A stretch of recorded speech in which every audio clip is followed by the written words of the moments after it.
You have to make a choice.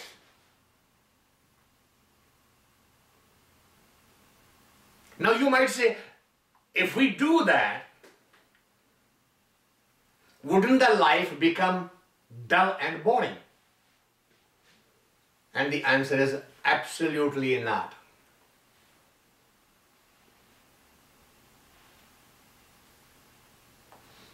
When you are an observer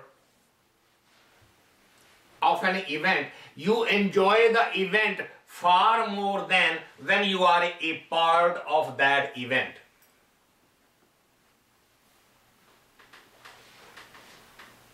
If you don't believe me, watch your children. Watch your grandchildren. Is the child enjoying more, or you as an observer enjoying the play of the child without getting involved? Don't you have fun with it? That innocence of the child,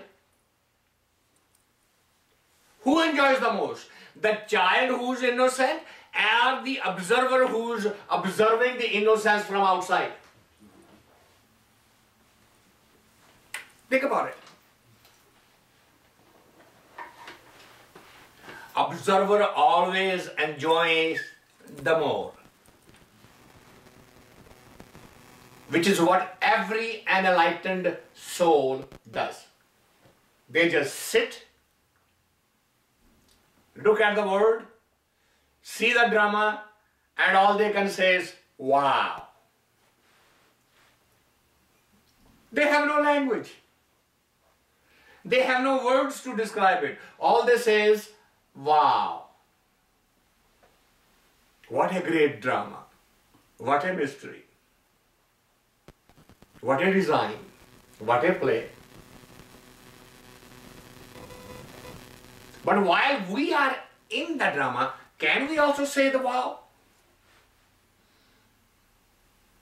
I can either play the father or I can say wow. How can I do both? I can either play the husband or say wow. How many times you watch two lovers sitting out there and you are an observer? You have no input to your senses of that drama other than the vision.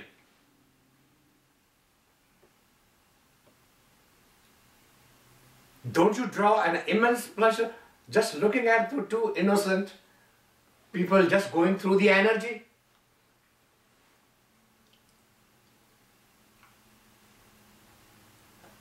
A positive mind will say, the energy at play. A negative mind will say, go get a room. Because he doesn't see anything good in it. He doesn't have anything to enjoy. He only sees vulgarity in it. One who sees a beauty would never say that, would never think of it.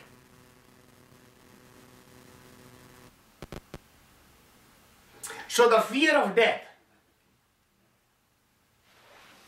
is only because we are not doing our homework properly.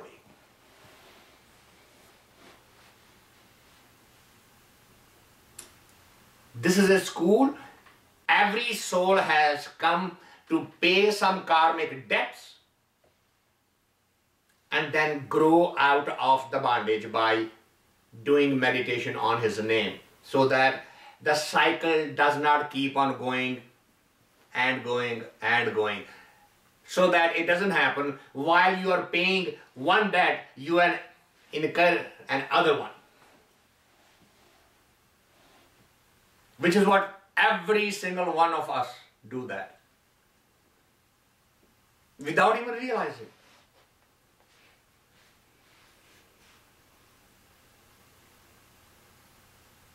Take a simple example of,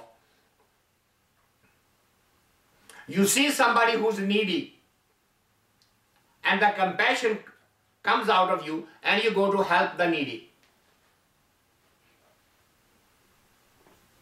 You just did it. And then what happened? You go to the next friend and say, someone was needy, I helped them. What has happened? You absorbed one karma of helping the needy, you added in another karma of your ego display. Drama goes on. You did not drop that karma right there. It is done, it's finished. You dragged it along. Not only for that day, for ages to come. On such and such day, for so long, when I was a little young man, I helped so and so. So we create a karma and we exhaust a karma and the drama goes on. And the birth comes, death comes, birth comes, death comes, we are in that cycle.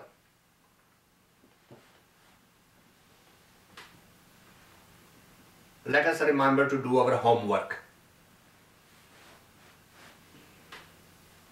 And more homework we do, lesser fearful we will be of dropping this body.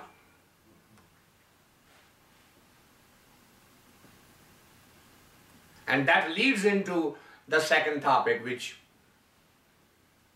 how do you do karma and not add another karma? And that's what we were talking about, also called acting. Learn to act.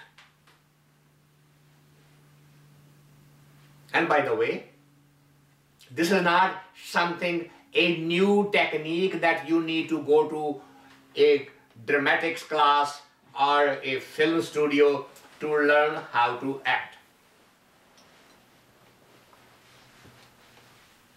I can guarantee you, you have been doing from day one you were born.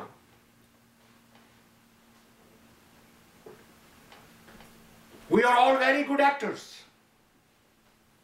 Every single one of us. Even a child of 3 months old knows what brings a smile on the face of the mother and what brings a little scorn on her face, and he manipulates. He becomes a politician the moment he recognizes her. And then he grows up, and then he plays the mother against the father. He knows exactly whom to ask and what, and how to twist them around his little finger. Or hers. Or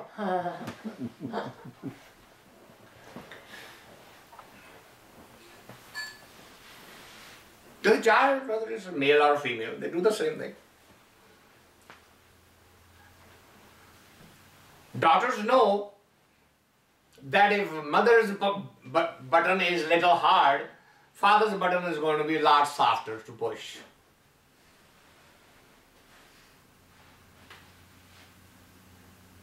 And if the son knows father's button is going to be hard to push, he knows the mother's button is going to be a little easier to push. Nobody, they have not gone to any university and appeared and taken a test or passed an examination, right? Nobody has taught them. They know it.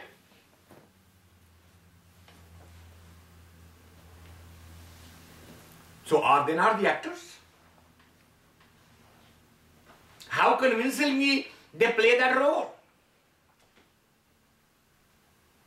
It's only when mother and father sit together and they compare notes. Well, he told me that or she told me that. No, that's not what he said to me. He's so he got away with it. By the time they are alert, he's already out there playing. Or she's already out there shopping. Shopping.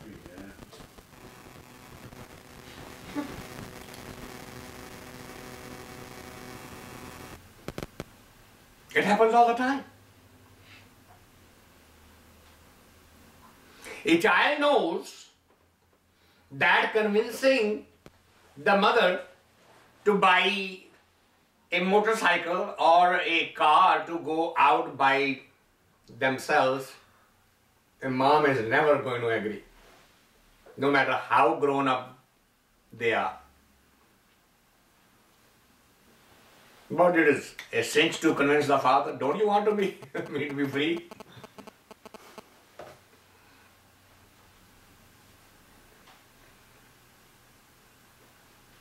I mean, I remember that is exactly what happened to me.